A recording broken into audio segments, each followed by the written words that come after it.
the point is, the thing I like about Spider-Man is not so much the like iconic power set of spiders is a weird kind of, for as famous as Spider-Man is, and iconic as he's become among the superhero pantheon, spiders is a weird choice for a theme for superpowers to begin with, because it's like, yeah, I guess they're strong if you think about it, and they have webs. That's the whole point. They have webs. They're webs, and they can crawl on stuff.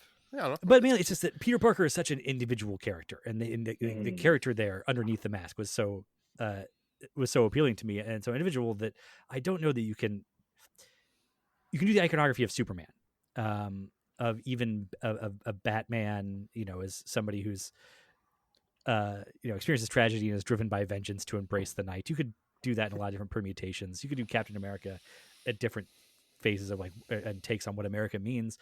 But I don't know, like Spider-Man just seems to me like, yeah, everybody can be Spider-Man. There can be a million different Spider-Mans. I'm like, yeah, but the appeal to me of that character is always that there is this very distinct individual underneath the mask. And so I was kind of like opposed to it on those grounds. And then you only want a white Spider-Man. Absolutely. Got it. How did this podcast become about that? No, it's not about that. But I only want a male Spider-Man because I was also especially 30 minutes in, and suddenly I'm roped into this. No, actually, that's look. Okay, but the other objection I'm getting to here is that I opposed to Spider-Gwen as a concept as well, and not because it's a girl Spider-Man, but just because Gwen Stacy was for decades and one of the vanishing few examples being of a character to whom the main drawback of comic books that they never commit to an actual consequence. She was one of the only characters that stayed dead, and that gave Spider-Man's mythos a weight that was not there when I read other comic books. And I really don't like. Why do you want Gwen like Stacy to die so tragic badly? Yeah, no, God, why? Why specifically just Gwen? I want, because I want Peter Parker to hurt. No, but I want Uncle Ben to stay dead too. I think they should have had an Uncle Ben Spider-Man in there somewhere. I was kind of hoping for that. Right? An Uncle Ben Spider-Man. I want Aunt May, but Cliff Robertson swinging around New York. Like person. Well, that's what I thought was so cool about this new movie, Al. This is all by way of saying, I don't like the basic concept of Spider-Gwen, and man, this movie and Haley Steinfeld's performance won me over to that character. Yeah. Okay. Yeah. Really, really strong. You're too late. That took too long. Yeah, but these canon moment things, I think maybe pointing this out maybe will have the added benefit of making people think twice about just doing this shit over and over again with your next Spider-Man or whatever. Like, hopefully we won't need to kill Gwen Stacy again in the next Tom Holland or whatever they're going to do now, like hopefully we can just Wait, didn't he? Like, that's why I actually really liked the big changes they did to the Spider-Man story with Tony Stark and the suits and all this, and then in the MCU, because we'd fucking seen it all at that point. Do something different with him. Do something new, and yeah, of course, No Way Home. Well, that's the Miles Morales character. Yeah. That's a new take. They're forced to do it at this point. There's been so many Spider-Men.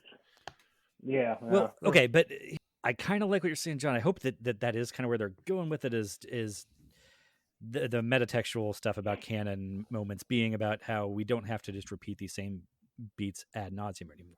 Where I hope they're not going with it is, and that means we don't have to. We can undo the death of Gwen Stacy and Captain Stacy and Uncle Ben and nobody and Aunt May, and nobody ever has to have a personal tragedy. There are no consequences anymore. There is no sin. We can do anything. I don't think Beyond will do that. I think I trust Beyond enough to not do that. Yeah. I think like we've been talking about, I think narratively, I think these films are really well done. The problem is, as far as it relates to the Spider-Verse, you don't have to kill Gwen Stacy every time, but in my opinion, you do need to kill somebody. There does need to be some consequence to heroism. I'm kind of inclined to agree with you, Al. I am also.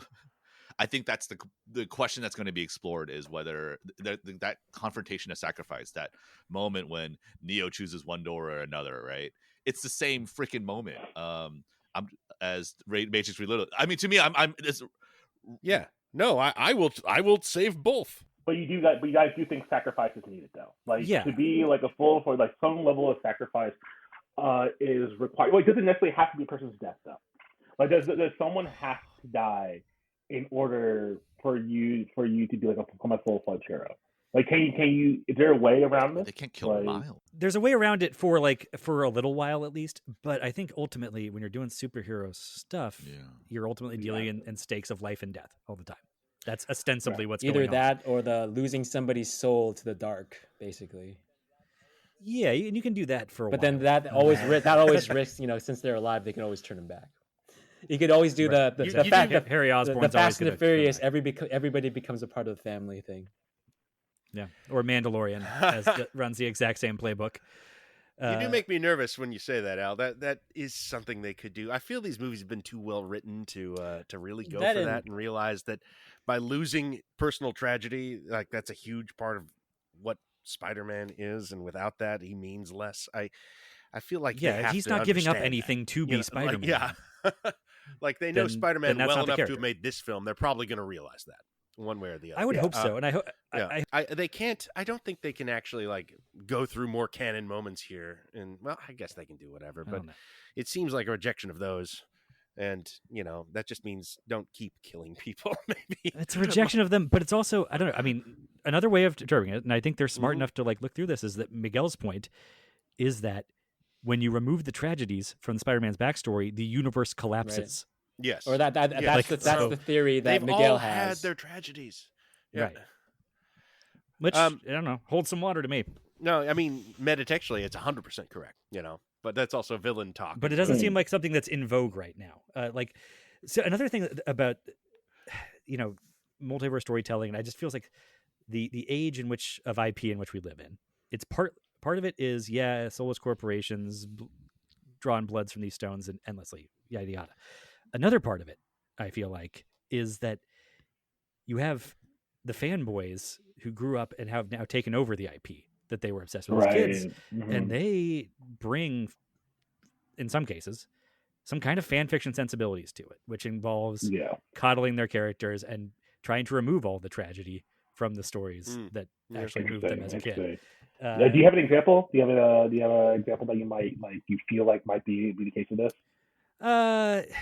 Well, I mean, feels like all of Star Wars and all of Marvel is losing. Yep, some teeth. I feel like you were going to say Star Wars. So that's the one that I was thinking too. I was trying to nail down a specific example, but really, it's general vibes, and it's removing it. Part of it is, wanting to, even when they create the new character, and they just want to be the bestest, and they want to avoid the tropes. Yeah, but the way of that also means that they avoid challenging them too much. I mean, they're just kind of in limbo, because what do you do without the tropes? Yeah. Well, if you don't have any angst, are you Spider-Man? If you're just doing it, I mean, is Indian Spider-Man who's just having a great time and says it's very easy for him? Is he a real Spider-Man? Is he a real Spider-Man? We want to watch 4 movies of him having a great time and not having. Well, any his angst. canon moment was averted, so no. Right. Yeah, his world's falling So apart. now his world is being breakdown. Yeah,